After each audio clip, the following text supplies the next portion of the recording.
Good morning. It's Wednesday, February 17th, and this morning I read a devotional, and then I was reading in the Bible, and the same verse or concept came up, which was really neat. So the first devotional was about, in Exodus, Moses asked to see God's glory, which essentially just means he wants to see God and his goodness and his presence.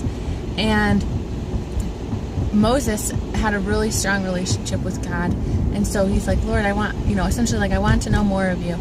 And back in that time, God is so brilliant and amazing and just full of goodness and light that if you see him, like, the human body cannot withstand it, and so people would just die.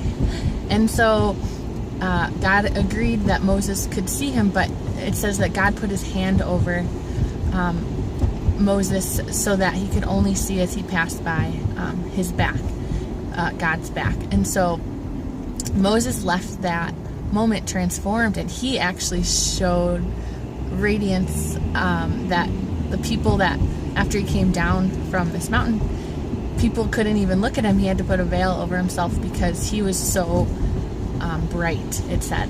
And so fast forward to Jesus coming, and I was reading 2 Corinthians this morning, and it referred back to Moses, and I was like, oh, that's kind of neat. And so it said, even though there was glory, or that there is glory in the Old Covenant, which the Old Covenant is prior to Jesus, God gave people his promises if they would follow him. And when Jesus came, he he wiped all of that out, or actually fulfilled it. And so our relationship is a bit different, and we can go directly to God, and the Holy Spirit comes and lives in us. And it was saying that there was glory in the Old Covenant, but there's even more glory in the New Covenant. And when Jesus died and rose from the dead, we got the Holy Spirit after that. And so when we believe and follow Jesus, the Holy Spirit is in us, and that is the indwelling of God's presence and his glory. And so essentially we're all like glory carrying people across the whole world. And so that's like really, really cool, and it just really struck me this morning, because we're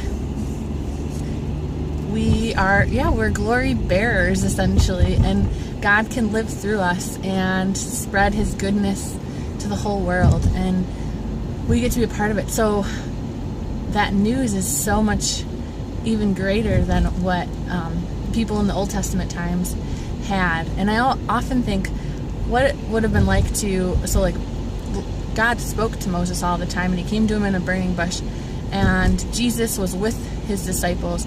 And I always think, oh, that'd be so neat.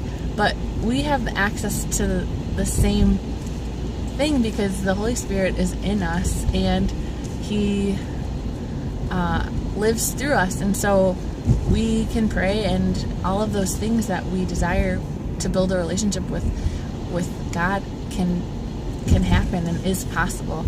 And that's not just for one person or a priest or a super faithful person, that's for all of us. So we're all invited into that, and I just think that's awesome. So that just struck me this morning. I hope it resonates with you, and I hope you have a wonderful day.